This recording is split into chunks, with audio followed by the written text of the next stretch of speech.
And good morning, Kevin Miller in the morning here, Nampa Christian School, promoting our school, Nampa Christian High School, promoting our schools, securing our future, thanks to our friends at CapEd Credit Union and Team Mazda Subaru. By the way, it's that time of year again, time to win Kevin Miller's cash. Up to $5,000 can be yours. How do you do it? Well, you listen it during the 6 a.m. hour, the 8 a.m. hour, and then at 3 o'clock, you'll hear me right before Sean Hannity comes on the air, and I'll give you the Kevin Miller cash code word.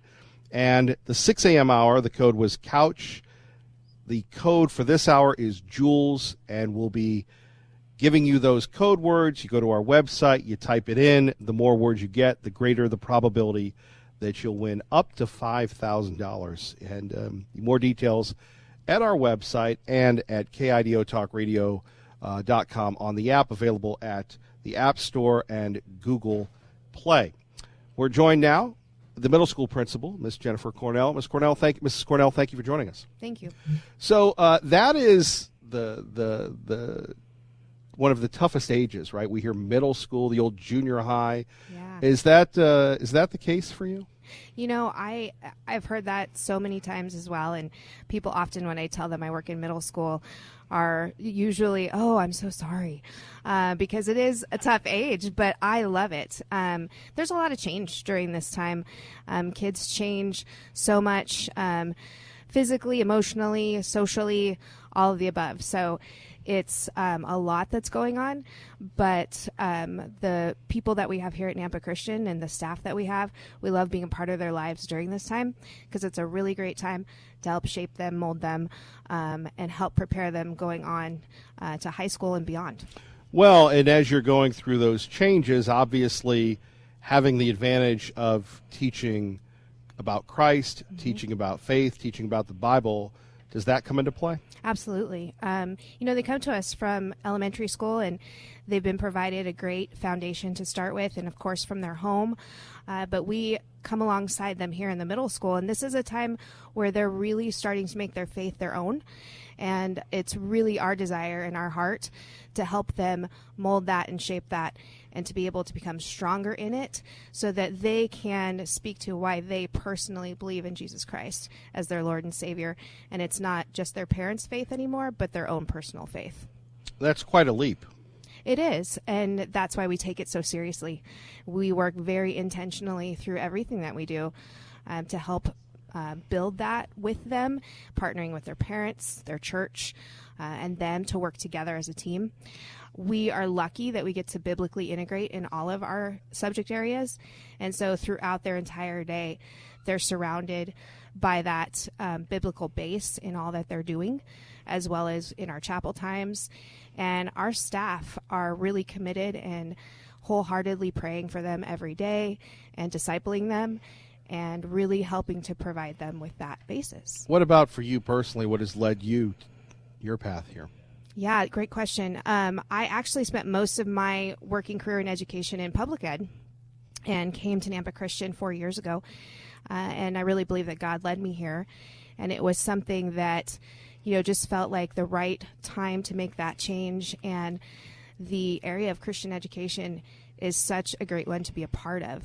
I feel like God has put it on my heart that this is a ministry that I have, to be able to lead a school and be part of a staff that can make such an impact in kids' lives. What do you say to, talking about your previous experience before Nampa Christian, before Nampa Christian Middle School, here on KIDO Talk Radio, what was it like working in public or secular education? How has that helped you here? I think it's helped me a great deal because it gives me that perspective of a lot of what kids deal with out in the world in secular realms and secular education, and those challenges, they aren't immune from it. And so I think it has given me a good background in which to help know what they're facing, and then how we can utilize the Christian aspect, the faith aspect, to support them through all of those tough things that they deal with still, even in a Christian environment. Well, and obviously here it's very safe, but the outside world, not a fun place. And we always emphasize the negative, it seems. Right. So, the port, the storm, the safe harbor, how do you prepare those kids to go out, because if you're a person of faith, you're subject to ridicule. Right. No, you're right. And I think that's really a goal that we have, because it is a safe place and it is such a benefit to have my own children go here. And you do feel that they are being provided with, like you said, kind of that port in the storm. But we do want to make sure that they are prepared. And so that's where we talk to them about those real issues that are facing them and help equip them for how to handle those, because they need to know that when they do go out into the world after high school, that they're going to face many challenges. And, we want to make sure that we've helped to provide them with that strong foundation so they can address those hard issues. And again, the school K through 12, pre-K through 12, has such a great reputation. Historically, you take a look at the people that have gone through the halls here in Nampa and what they've contributed and continue to contribute, not only to Nampa, Canyon County, but the entire state. It's absolutely a lot of great alumni here. Yeah, absolutely. And I've found as I've come to be here and be a part of this community, there are so many connections to Nampa Christian, and a lot of great people out in the community that do give back, and that we have built such a great reputation around the Valley. Well, thank you. Absolutely. Anytime. Appreciate it. Thank you. Phone number's here, 580-5436, 580-KIDO. Democratic presidential hopeful Beto O'Rourke demanding Facebook, Google, and Twitter more aggressively fight misinformation. He's a talk. The suspected shooter in Odessa, Texas, was an O'Rourke supporter. In letters to the company's O'Rourke's team, asks for changes, including for Twitter and Facebook to remove any fake accounts sharing the misleading ties, for Twitter to start labeling fake viral tweets on issues of major public importance, and for Google to be more transparent about how its algorithms arrange breaking news on results pages. Google and Twitter have yet to respond. Facebook says the posts have been labeled false. Kristen Goodwin, Fox News. And we appreciate that. Joining us now is radio talk show host Steve Gruber with Kevin Miller on KIDO Talk Radio. Good morning, Steve. Kevin, good morning. Glad to be with you. Boy, what'd you make of the debate last night? I just want to help Joe Biden figure out what century it is. I'm going to go listen to my record player for a while and relax.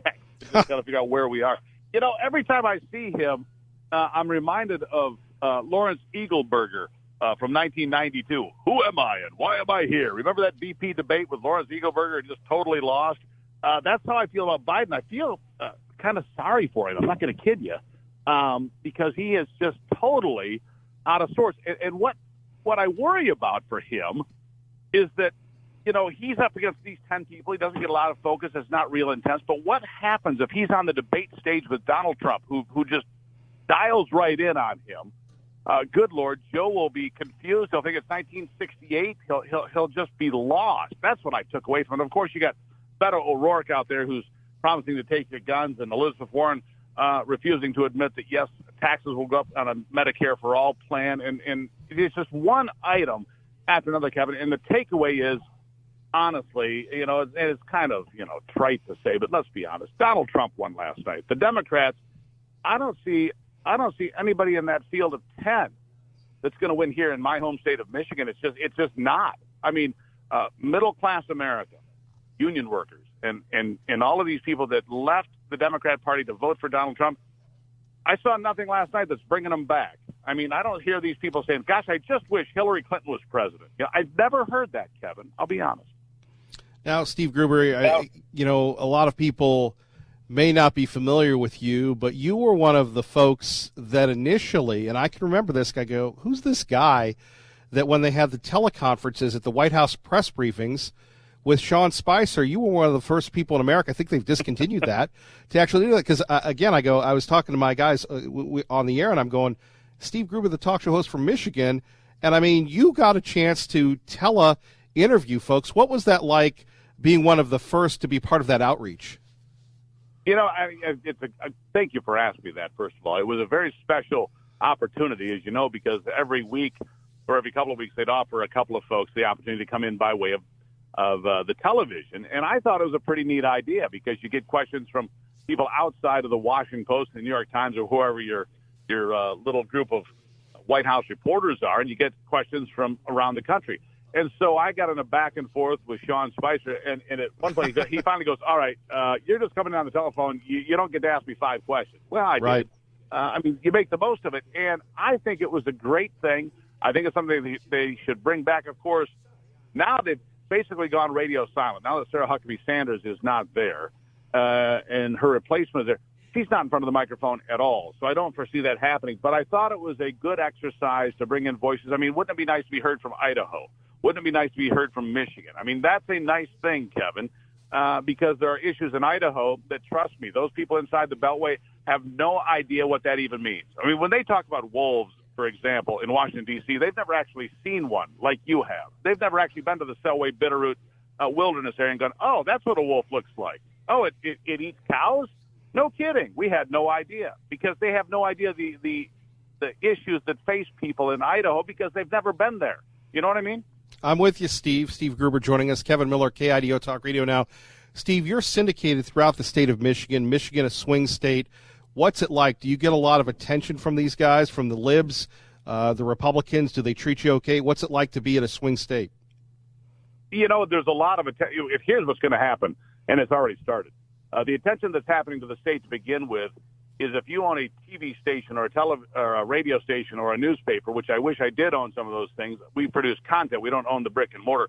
The truckloads of money are showing up already. I mean, you saw what happened in North Carolina earlier this week, the amount of money that showed up for a special election for the House. Well, just imagine if it was all down to your state, which the New York Times wrote a month ago that it's all about Michigan. It's all about Michigan. So the money is already showing up. The Rising America PAC has already pledged more than $50 million in spend in 2020 in Michigan. So anybody that owns billboards or broadcast stations, or you have the ability to direct and do a directed internet advertising, you're going to do very well. As far as what we do here, yes, we get a parade of the people from the Trump campaign. I interviewed, actually, the president called me on Election Day 2016 at 7:30 in the morning after he concluded his campaign in Grand Rapids, Michigan, about an hour west of where I am, and he called in at 7:30 on Election Day and spoke to me for about 10 minutes. That was a very big privilege for me. Make no mistake, he'll be back. Mike Pence will be back. They've all been on the program. They'll be back, of course, Eric and Don Jr. and Kellyanne and all of those folks. Their frequency and their intensity is ramping up now. You know, the president's on the road. He was just in North Carolina. Monday, he'll be in Albuquerque. So, I mean, they're taking the show on the road. And the biggest difference, I think, that I would say this year, Kevin, and heading into 2020 from where we were is this. There was no ground game to speak of except for guys, you know, going out on the sides of their barns and on pieces of plywood and writing Trump, Pence 2020, which happened all over Ohio and Indiana and Michigan and Wisconsin. This time around, the ground game that they have built with Brad Parscale is formidable. The amount of money they're bringing in is formidable. I mean, the amount of cash available to Donald Trump in the reelection efforts is going to be impressive. The amount of energy and effectiveness of the ground game, impressive. There may have been a lot of talk about Russian interference, and you know, let's get past that. But the amount of influence that will be pushed by the Trump campaign in social media circles will be impressive. I'm telling you, this campaign ran on a bit of a shoestring in 2016 in many regards. That shoestring doesn't exist anymore. They're well-funded. They're well-disciplined. There are more operatives and volunteers in Michigan today by many folds than there were in 2016. And if the election were held today, I believe that Michigan would go to Donald Trump by a wider margin than it did in 16, possibly substantially larger. I also see other states that could be in play. Minnesota could be in play. You could see Nevada come back to the Republican Party. New Hampshire was only won by Hillary by less than 2,000 votes. That's certainly a state that Donald Trump can target and pick up in 2020. So if it were played today against anybody from last night's debate in Houston, Donald Trump wins, but he wins with more than 306 electoral votes. Steve Gruber joining us, Kevin Miller, KIDO Talk Radio. Steve, finally, and again, you're going to go, dude, why is this guy stalking me? But you do a very good job not only of syndicating your show, but protecting the ability to reach people. You know, a lot of people come after local talk show hosts. We feel like endangered animals, like going the way of the dinosaur many times. But you do a lot to protect yourself and to market yourself. Your thoughts on the future of local talk radio? Well, I just saw Pew Research. It's a great question, Kevin, and I appreciate it. I looked at some research from Pew, and let's be honest, none of these polling companies for the most part, are friends of ours. They're not friends of conservatives or radio. But the way people consume news was the topic of the polling and what they asked. Newspapers, as you can imagine, are in a tailspin. It's the last place people go now for news. Television news is in a tailspin now, certainly at the local level, because some of these news departments have been gutted at the local level. You have no institutional knowledge left. These companies came through and fired anybody that had been there for very long because they could save 5 cents on annual salary. So people got let go from Boise. If you're in Boise and you're making good money, but you've been there for 20 years, well, you're probably expendable because we can bring in a college kid to do that job for a fraction of the cost. Of course, you lose all that institutional knowledge, but you save money, and that's kind of the mindset, unfortunately. And so when you look at people and the way they consume media, the number one source for increase in growth is news websites. The number two place for growth are social media sites. And number three, believe it or not, terrestrial radio, talk radio, still growing. We grew, Kevin. You and I, we're doing this together. We're in it together, and we grew, and radio continues to be steady Eddie when it comes to places that people trust. And so you create a relationship between yourself and your audience. And because every day they invite you into their home or into their car or to their job through their laptop, however they do it, and you're creating a relationship.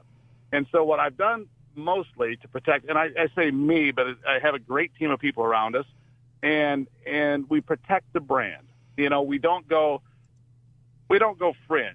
I mean, some of you might say he's an extreme right, alt-right wing, whatever. Why? Because I believe the Constitution is a good document that's functioned for 250 years, because I believe that I have the right to say what I want, and you can't just label it hate speech if you don't like it.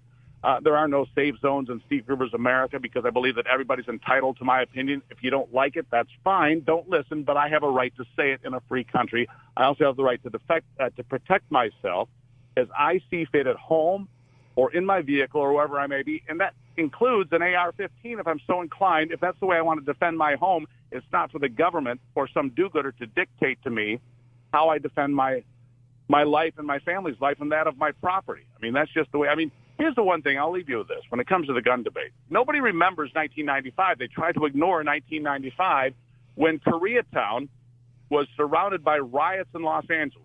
And the Korean business owners, some of them first generation, some of them second generation, stood in front of and on top of their businesses in Koreatown in Los Angeles with AR-15 to protect it from the rioters. And some of the rioters were actually shot dead during that riot. They were considered justifiable homicides. Nobody was ever prosecuted, and Koreatown was not burnt to the ground by rioters looking to set something on fire.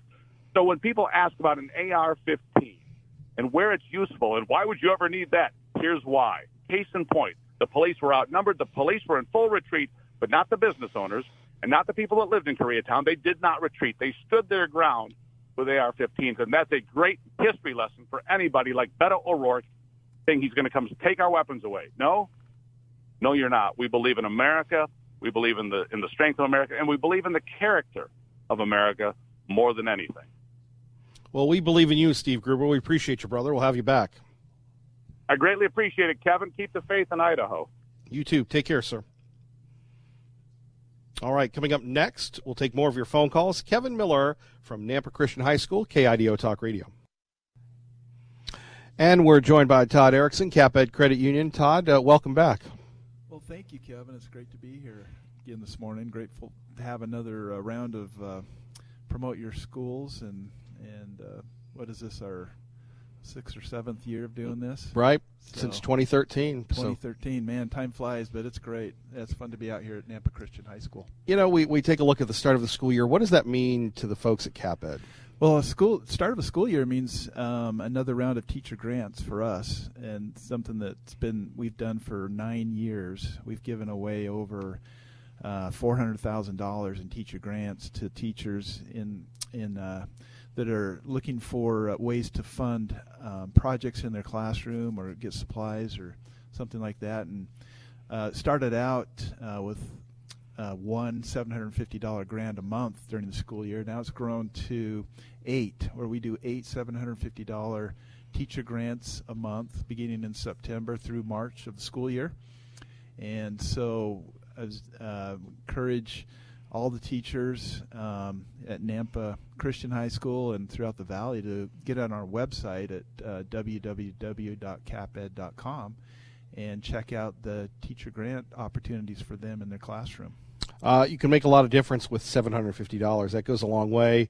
Whether it's an astronomy lesson at one of our high schools in Nampa or just some of the video production people have done, it's amazing the creativity that we have with local educators when they get those grants.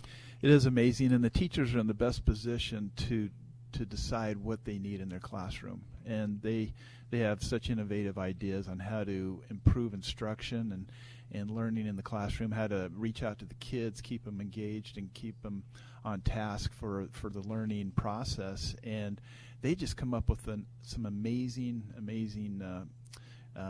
grant projects to help them with that. And so we're glad that we can be a part of that and that we can help a little bit with that process. Can you stand by? Sure. All right, much more coming up.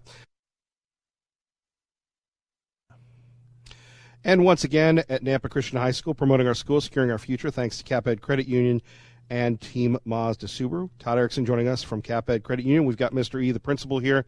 So you're just tell a story about being Shea McClellan's fifth grade teacher. You don't look that old, bro. Oh, thanks, man. I appreciate that. You never know it by the lack of hair that's growing on the top of my head, but that's the result of my middle school teaching years. Right.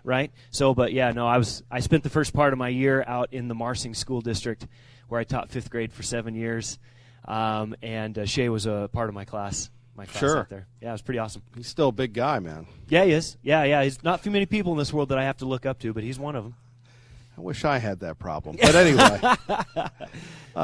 if you could just tell us a little bit about your school and the pride here. We so appreciate you having us and how faith plays a part in your curriculum, sir. Absolutely. Well, thanks for being here, Kevin. We really appreciate your time and effort to come out today. It's a real pleasure to have you here. Nampa Christian, this is starting my 6th year here in administration at Nampa Christian. And I'm going to tell you that this is probably the hardest job I've ever done, but it's the one that's given me the most job satisfaction. I spent the first 16 years in public education, where my faith was required to remain under the covers, to some extent. When I came to Nampa Christian and I was able to start beginning to release that, it was like a learning process where it had to be pushed down under for so long, it was slow to come out. But I remember very clearly my very first experience with being able to express my faith and my belief with my students now was I came back up to the lobby, and one of my seniors that year was standing there. He had just got off the phone. He's got a couple tears in his eyes, and I said, "What's up, man?" He goes, "Man, I just got the call from my mom. She's got breast cancer, and she's going in for surgery." And I said, "Bro, I'm so sorry. Let me pray for you." Yeah. And right in the middle of my day, we dropped right here in this lobby, right where we're sitting, and I was able to pray for him, and he walked out the door, successful surgery. Mom's still around today as far as I know, and, he's gone and graduated. But does faith play an important role? It plays every role in my life. I would say that Jesus is number one, and he is the basis from which I make every decision, the basis from which I do every action that I do here at school. And everything runs through that filter first before it comes out. It's funny. I don't mean to ask you a loaded question. Ask me the most loaded question you can, bro. I'm ready for it. All right. Well, I'm glad one of us was prepared. I appreciate that. But, the idea of prayer in school, such a topic. Absolutely. And yet here you have prayer in school. Yes, we have prayer every day. You probably heard my announcements this morning. Another great. I thought that was a kid. No, that was me. Boom shakalaka. Yeah, I know. It's like good morning, Nampa Christian. That's the triple thing. Our day starts with prayer. Prayer is a regular part of our day, as many of our teachers give devotions in the classrooms before they start their lessons. My own personal day begins with prayer at home with my personal devotions that I do every morning at 5 a.m. And then my day ends with prayer. We have prayer at our sporting events. We have prayer at our chapel every week. And in fact, this week was, can I just talk about prayer? If we're on that heavy loaded question. I don't really have a choice. You don't, because it's coming your way. Yeah. So our chapel ended on Wednesday. And it was a powerful chapel. Our speaker really brought the message and brought a message of salvation and grace that God provides. And when chapel is typically over, students go on to break, and then they just move on into their next classes. But as I was sitting there in the audience listening, I was like, students need an opportunity to be able to respond to what they're hearing. So what I did was I created a space just on a whim right at the end of chapel. I said, listen, everybody, if you want a chance to respond to what you're hearing today in our chapel service, then we're going to open up this classroom. And I want you to move from our dismissal time right into that classroom. And there will be someone there to pray with you. So check this out. It happened. People showed up. I had teachers that showed up to pray with kids. I had the speaker who was there showed up in the room to pray with kids that showed up. And then the best thing ever, are you ready for this? My senior leadership, the kids that are the seniors that lead this school, showed up and prayed for kids. I didn't tell them to do this, man. They do this because this is their heart. This is who they are. So not only is Jesus my front in everything I do, it's these kids as well, because they just have a heart to share and to do those things. Tears were flowing. It was a wonderful time. Sure. Everybody likes a good cry. It's needed every once in a while, Ken. Yeah, I cry a lot. I see a tear form. I see a tear forming in your eye right now. Is there something you want? Could I pray for you about it? Need a lot of prayers, sir. But anyway, finally, the tradition of this school. Obviously, everybody here takes it seriously. People in Nampa, Canyon County, they've gone on. You don't really go on from Canyon County. You don't go on from Nampa, whether they continue to work here or contribute to the state, contribute to the nation. There's a lot of people that have come through here, been educated, and can continue to contribute to the state of Idaho in a positive way. I mean, the alumni base here is very impressive. Yeah, absolutely. I don't know if you got to walk up our central hallway here and see all of the pictures. We have every person that graduated from here from 1960 all the way up to 2018 or 2019 last year, right? Right. And one thing I've learned in my years here is the roots of Nampa Christian run deep. A year or so ago, some guy rings the door and comes on in, and he tells me he was a graduated, X number of years ago and just wanted to see the school, so I took him around. I was driving back on a leadership trip with some of my kids from Oregon 2 years ago. I stopped at a rest stop. The guy looks at the van that says, Nampa Christian Schools, really? He said, yeah. He goes, I graduated when that was Christian High, before we were incorporated Nampa Christian. The roots run deep here at Nampa Christian, and I'm just so privileged and honored that God has allowed me to be even a small part of the tradition and the history here at Nampa Christian.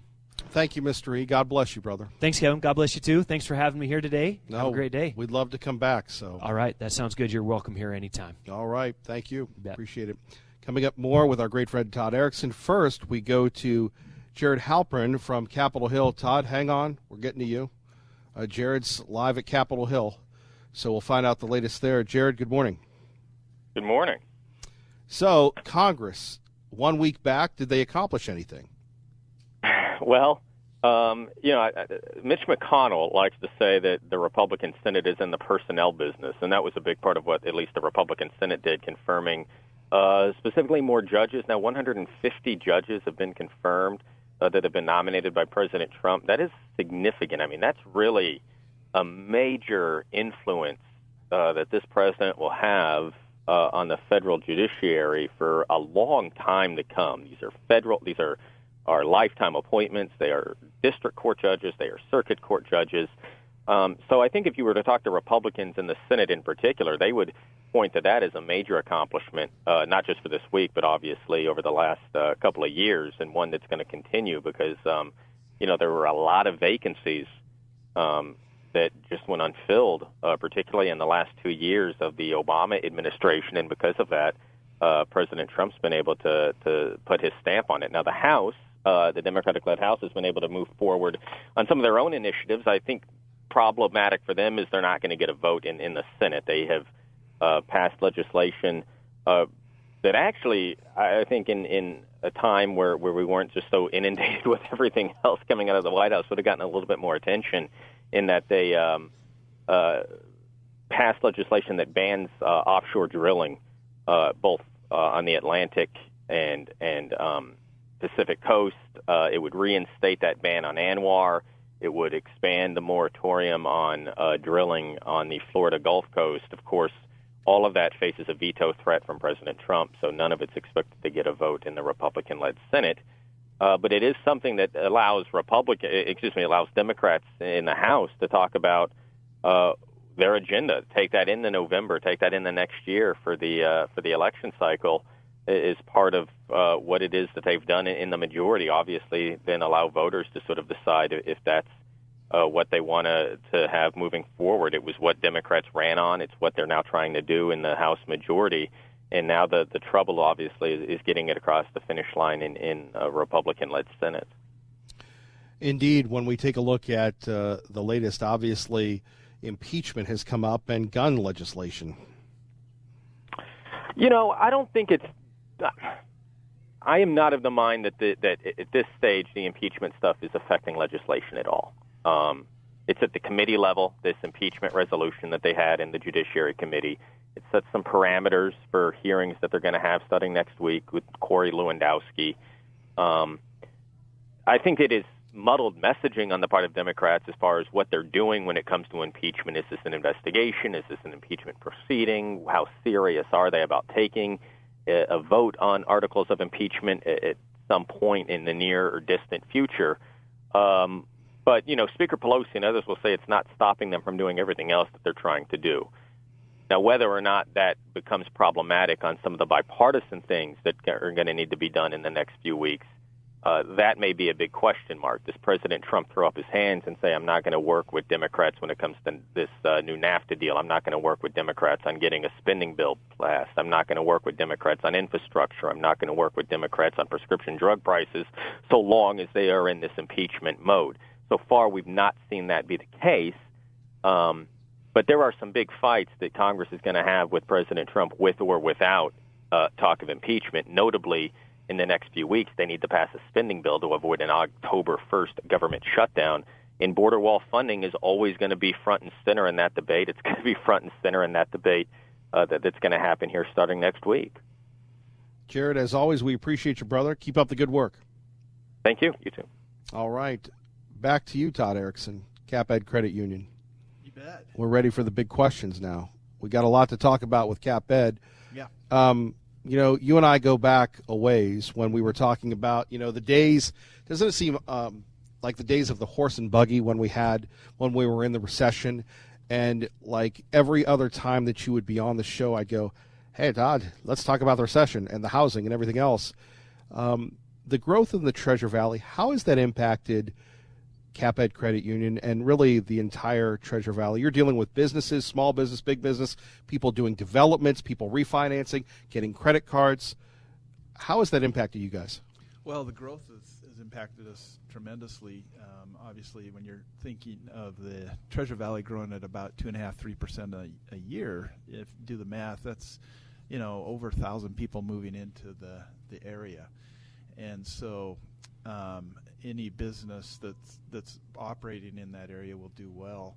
And we positioned ourselves with branches throughout the valley, with a community enrichment thrust where we're trying, where we are in the schools, or we're in early childhood literacy, or some of those areas that resonate well with people, that we can take advantage of that. And we've seen that over the past 10, 12 years as in loan growth. When I first took over as CEO at Cap Ed, about every dollar that came in, we were only loaning out about 50 cents of that, and the rest we were just investing, and so it wasn't doing anything for the local economy. And so now every dollar that comes in, we loan out $1.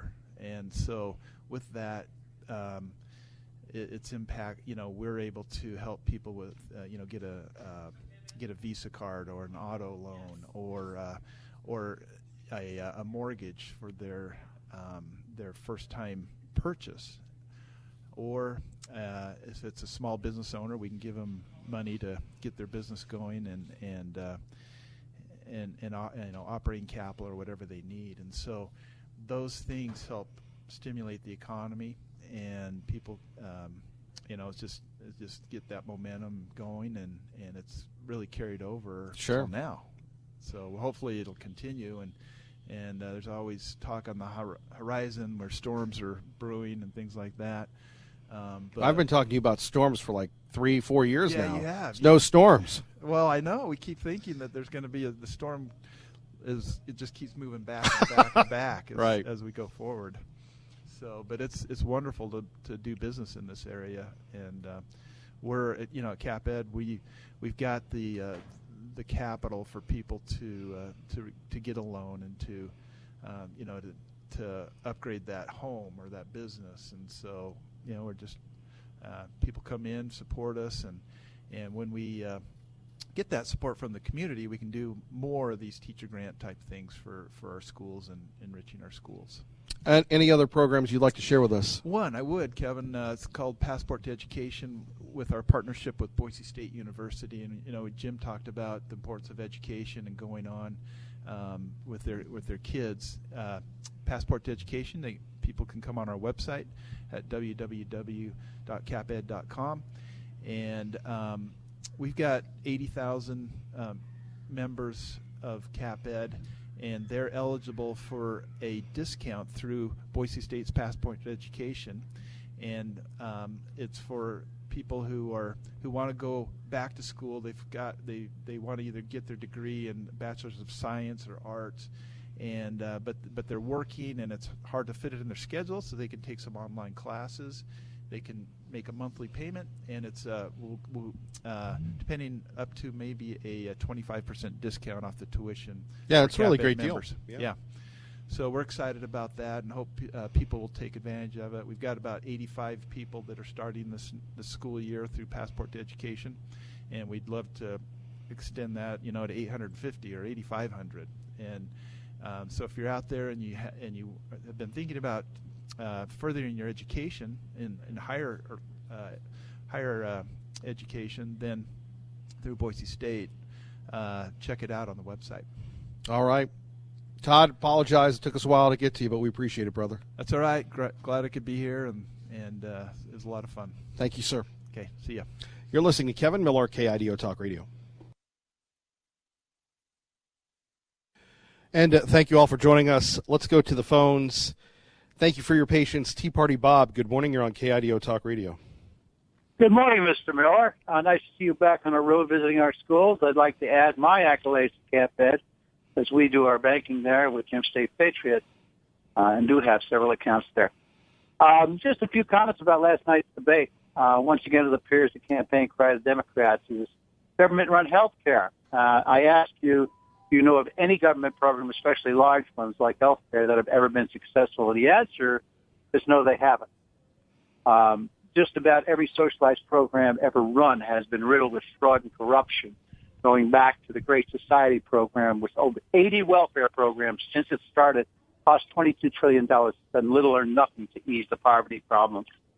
When we look at Medicaid and Medicare, where they treat the patients with drugs and temporarily ease their pain but never get to the root of the problem, causing these patients to become not only more drug dependent, but also never doing anything to fix the problems.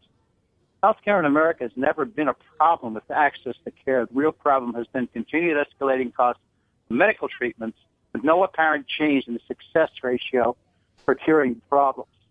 We've already seen Obamacare and what it has done to our country. We need to find ways to lower the cost of medical care, to lower the cost of drugs, and get people well.